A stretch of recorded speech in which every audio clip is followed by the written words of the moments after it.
Hi hello welcome back to our channel coding clowns. இன்றைக்கி நம்ம இந்த வீடியோவில் என்ன பார்க்க போகிறோம் அப்படின்னு பார்த்தீங்கன்னா ஃபுல் அண்ட் ஃபுல் நம்ம ராஸ்பெரி பிக்கோவை பற்றி பார்க்க போகிறோம்.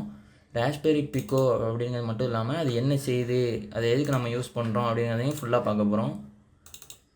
இப்போ பார்த்தீங்கன்னா ராஸ்பெரி பையோட ஒரு வெர்ஷன் தான் ராஸ்பெரி பிக்கோ. இப்போ எப்படி ஆர்டினோ யூனோ இருக்கோ அதுலேருந்து ஆர்டினோ நேனோ எப்படி இருக்கோ அதே மாதிரி தான் ராஸ்பெரி பையோட சின்ன வெர்ஷன் தான் ராஸ்பெரி பிக்கோ.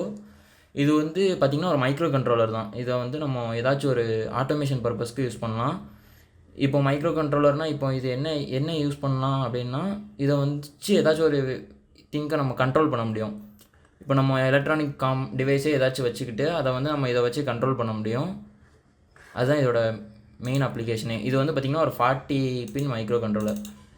இதில் வந்து பார்த்திங்கன்னா ஒரு 40 பின் இருக்கும். இதில் பார்த்திங்கன்னா 26 பின்னு நம்ம இன்புட் அவுட்புட் பின்னாக யூஸ் பண்ணிக்கலாம். 24 பின்னை ஜிபிஐஓவாக யூஸ் பண்ணிக்கலாம். இப்போ இந்த சைடு இருக்குது பார்த்திங்களா, இதெல்லாம் அதோட பின்னு. இது பார்த்திங்கன்னா இதெல்லாம் அதோட பின்னு. இதில் வந்து இங்கே வந்து பார்த்திங்கன்னா ஜிபிஐஓ பின்ஸ் வந்து நமக்கு ஒரு 26 பின்னு ஜிபிஐஓ பின் இருக்கும். இதிலே பார்த்திங்கன்னா நமக்கு நிறைய டைப்ஸ் இருக்குது. ராஸ்பெரி பிக்கோலேயே நமக்கு நிறைய டைப்ஸ் இருக்குது. பார்த்திங்கன்னா raspberry pico H, pico W இந்த மாதிரிலாம் வரும். இதில் என்ன டிஃப்ரென்ஸ்னால் இந்த மாதிரி ஒய்ஃபை மாடியூல் வச்சு வரும். இதை வச்சு நம்ம ஐஓடி பண்ணலாம். இந்த ஒய்ஃபை மாடியூல் இருக்குது ராஸ்பெரி பிக்கோ டபிள்யூலலாம் நம்ம இது பண்ணலாம், ஐஓடி ப்ராஜெக்ட்ஸ் பண்ணலாம். ஐஓடி ப்ராஜெக்ட்னால் வேறு ஒன்றும் இல்லை, நம்ம இன்டர்நெட் மூலமாக அதை கண்ட்ரோல் பண்ண முடியும். இப்போ இதிலே பார்த்திங்கன்னா நம்ம ஆர்டினோவுக்கு என்ன டிஃப்ரென்ஸ் அப்படின்னு பார்த்திங்கன்னா, ஆர்டினோ வந்து நம்ம சியில் ரன் பண்ணுவோம். அதாவது சி ப்ரோக்ராம் இல்லை C++ல் வச்சு ரன் பண்ணுவாங்க. அது வந்து ஒரு கம்பைலர் ப்ரோக்ராம் மாதிரி. இப்போ அதுக்கு ஒரு கம்பைலர் வச்சு நம்ம மிஷின் லாங்குவேஜாக கன்வெர்ட் பண்ணிட்டு தான் நம்ம வந்து கண்ட்ரோலருக்கு கொடுப்போம். இது வந்து என்ன செய்யணும்னா நம்ம மைக்ரோ பைத்தான் வச்சு ரன் பண்ணலாம். இது வந்து இதுக்குள்ளே வந்து தான் இது கம்பைலே ஆகும். இந்த கண்ட்ரோலரில் வச்சு மட்டும்தான் இது கம்பைல் ஆகும். அதனால் இது கொஞ்சம் ஸ்லோவாக இருக்கும். இந்த நம்ம ஆர்டினோவில் வந்து கொஞ்சம் ஸ்லோவாக இருக்கும். பட் இதில் வச்சு நம்ம ஐஓடி ப்ராஜெக்ட்ஸ் பண்ணலாம். ஏன்னா ESP32 நம்ம மைக்ரோ பைத்தானில் தான் டிசைன் பண்ணுவோம். அதையும் இதையும் நம்ம கனெக்ட் பண்ணி யூஸ் பண்ணலாம். அதுபோக நம்ம இதில் டபிள்யூ மாடல், அதாவது ராஸ்பெரி பிக்கோ டபிள்யூ யூஸ் பண்ணோம்னா நமக்கு ஒய்ஃபை மாடியூல் இருக்கும். நம்ம அதை வச்சு டேரெக்டாகவே ஐஓடி பண்ணலாம். நம்ம ஆர்டினோ யூனோவில் அந்த மாதிரி எதுவும் கிடையாது. இப்போ ஆர்டினோ யூனோவில் வந்து பார்த்திங்கன்னா உங்களுக்கு பேசிக் ப்ராஜெக்ட்டு, பேசிக்கான ஆட்டோமேஷனுக்கு உங்களுக்கு யூஸ்ஃபுல்லாக இருக்கும். பட் வந்து ஐஓடி பேஸ்டுக்கு போனோம்னா நமக்கு கன்ஃபார்ம் மைக்ரோ பைத்தான் தேவைப்படும். ஸோ நம்ம ESP32 போவோம், இல்லைனா நம்ம ராஸ்பெரி பிக்கோக்கு போய் தான் ஆகணும். ஏன்னா அதில் தான் நமக்கு அந்த லாங்குவேஜில் ஒர்க் பண்ணோம்னா ஒரே லாங்குவேஜாக ஒர்க் பண்ணி முடிச்சிடலாம். இப்போ ஆர்டினோவில் வந்து பார்த்திங்கன்னா உங்களுக்கு ஒய்ஃபை மாடியூல் வராது. நீங்கள் ஐஓடி ப்ராஜெக்ட் எதுவுமே ஆர்டினோவில் பண்ண முடியாது. ஆனால் ஆர்டினோவில் பார்த்திங்கன்னா உங்களுக்கு நிறைய பின்ஸ் இருக்கும். இப்போ அனலாக் பின்னே பார்த்திங்கன்னா இந்த இடத்துல 6 அனலாக் பின் இருக்குது.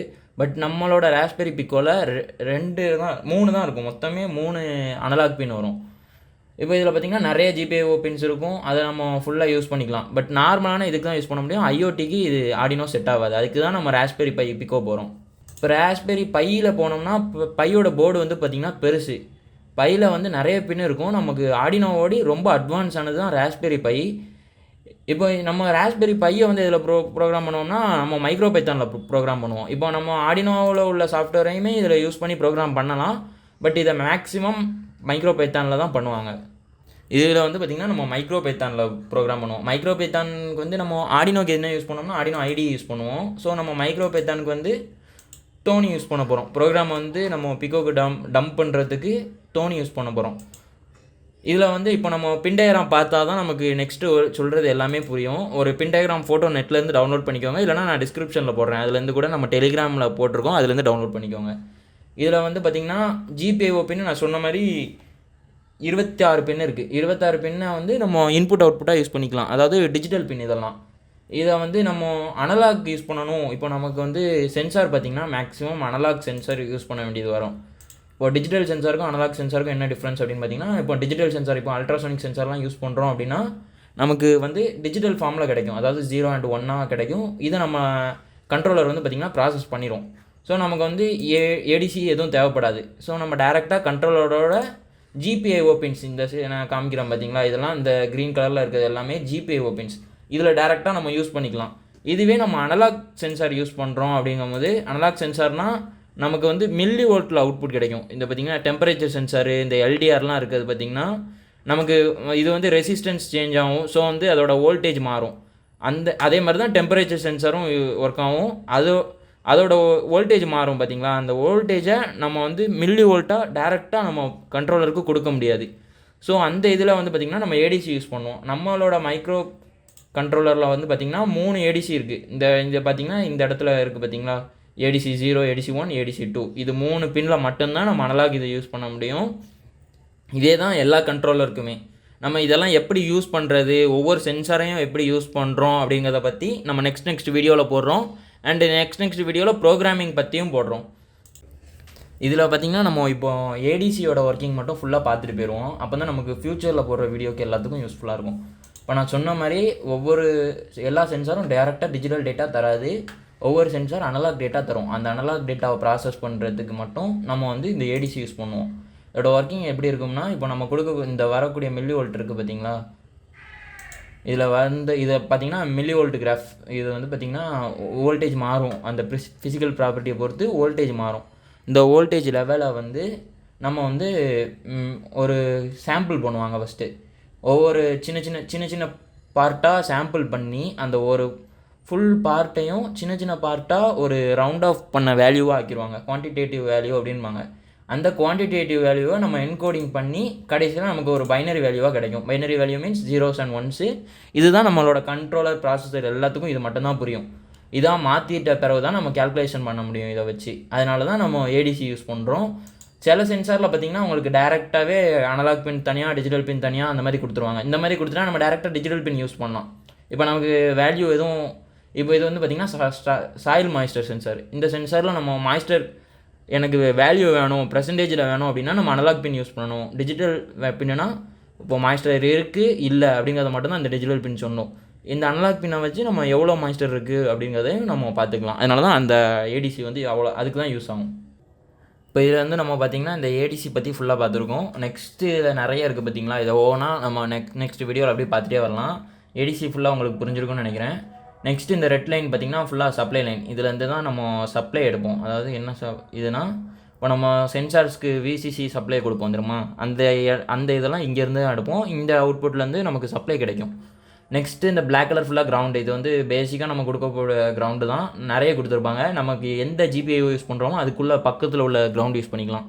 அப்படி யூஸ் பண்ணோம்னா நமக்கு ப்ராஜெக்ட் பண்ணும்போது ஈஸியாக இருக்கும். நிறைய ஒயர் அங்கேயும் இங்கேயும் இருக்க மாதிரி இருக்காது. நெக்ஸ்ட்டு இந்த பிங்க் கலரில் இருக்குது பார்த்திங்களா, இந்த பிங்க் கலர், இந்த வயலட் கலர், இது எல்லாம் பார்த்திங்கன்னா எஸ்பிஐ. இது வந்து சீரியல் பெரிஃபெரல் இன்டர்ஃபேஸ் அப்படின்னு சொல்லுவாங்க. இதை நம்ம ஃப்யூச்சரில் யூஸ் பண்ணும் போது நான் உங்களுக்கு ஃபுல்லாக இதை எக்ஸ்பிளைன் பண்ணுறேன். நெக்ஸ்ட் உள்ளதையும் நான் அதேமாதிரி எக்ஸ்பிளைன் பண்ணுறேன். I2C வந்து நம்ம டிஸ்பிளேலாம் யூஸ் பண்ணும்போது I2C யூஸ் பண்ணுவாங்க. இந்த OLED டிஸ்பிளே, LCD டிஸ்பிளே இதெல்லாம் யூஸ் பண்ணும்போது I2C வச்சு நம்ம பண்ணலாம். இப்போ நார்மலாக LCD பண்ணும்போது நம்ம I2C மேக்ஸிமம் யூஸ் பண்ணுவாங்க. ஏன்னா வந்து அதில் உள்ள நிறைய பின்னை வந்து நம்ம 4 பின்னாக கன்வெர்ட் பண்ணுறதுக்கு இந்த I2C யூஸ் பண்ணுவாங்க. நெக்ஸ்ட்டு இருக்கிறது பார்த்திங்கன்னா UART வேறு ஒன்றும் இல்லை. சீரியல் கம்யூனிகேஷனுக்கு UART யூஸ் பண்ணுவோம். Universal asynchronous receiver transmitter. இதை வந்து நம்ம ஒரு இடத்துலேருந்து அந்த டேட்டாவை வேறு இதுக்கு கம்யூனிகேட் பண்ணும்போது யூஸ் பண்ணுவோம். நெக்ஸ்ட்டு வந்து பார்த்திங்கன்னா இதில் USB இருக்கும். USB வந்து நம்ம ப்ரோக்ராம் டம்ப் பண்ணுறதுக்கும் இந்த கண்ட்ரோலருக்கான பவர் கொடுக்கறதுக்கும் நம்ம USB மட்டும் தான் யூஸ் பண்ணுறோம். நெக்ஸ்ட்டு ஆன்போர்ட்லேயே ஒரு LED இருக்குது. இந்த LEDயே நம்ம கண்ட்ரோல் பண்ணிக்க முடியும். இங்கே ஒரு இது கொடுத்துருக்காங்க பார்த்தீங்களா, இதை வந்து நம்ம ப்ரோக்ராமில் யூஸ் பண்ணி நம்ம இந்த ஆன்போர்டு எல்இடியை கண்ட்ரோல் பண்ணிக்கலாம். நெக்ஸ்ட் இந்த பார்த்திங்கன்னா இந்த பின்னெல்லாம் போக கீழே ஒரு 3 பின் கொடுத்துருப்பாங்க. இந்த 3 பின்னும் பார்த்திங்கன்னா நமக்கு வந்து டீபக்கிங் பின்னு. இது வந்து நம்ம நார்மலாக இது கண்ட்ரோலரோட அப்ளிகேஷன் எதுக்கும் யூஸ் பண்ண முடியாது. இதை வந்து இந்த கண்ட்ரோலரோட இதை வந்து டீபக் பண்ணுறதுக்கு நம்ம இந்த பின்னை யூஸ் பண்ணிக்கலாம். 3 பின்னு ப்ரோக்ராம் டம்ப் பண்ணுறதுக்கு நம்ம ஒரு மைக்ரோ யூஎஸ்பி டேட்டா பின் ஒன்று வாங்கி வச்சுக்கோங்க. நெக்ஸ்ட்டு வந்து பார்த்திங்கன்னா நமக்கு என்ன தேவைப்படும்னா டோனி தேவைப்படும். டோனி தான் நம்ம ப்ரோக்ராம் டம்ப் பண்ண போகிறோம். இப்போ நம்ம ஆர்டினோவில் எப்படி ஆர்டினோ ஐடி யூஸ் பண்ணுவோமோ அது மாதிரி டோனியில் ராஸ்பெரியில் வந்து நம்ம டோனி யூஸ் பண்ணிக்க போகிறோம். இவ்வளோ தாங்க பேசிக்காக பார்த்தது. இது போக நம்ம நெக்ஸ்ட் வீடியோவில் ஒவ்வொன்றா யூஸ் பண்ணுறது எப்படி அப்படிங்கிறத பார்க்கலாம். பேசிக்லேருந்து தான் நம்ம சொல்லிக் கொடுக்க போகிறோம். நம்ம எப்படின்னா நம்ம படிக்கிறத அப்படி நம்ம சேனலில் போட்டு நம்மளும் சொல்லி கொடுத்துக்க போகிறோம். ஓகே கைஸ், நான் நெக்ஸ்ட் வீடியோவில் பார்க்குறேன். பாய்.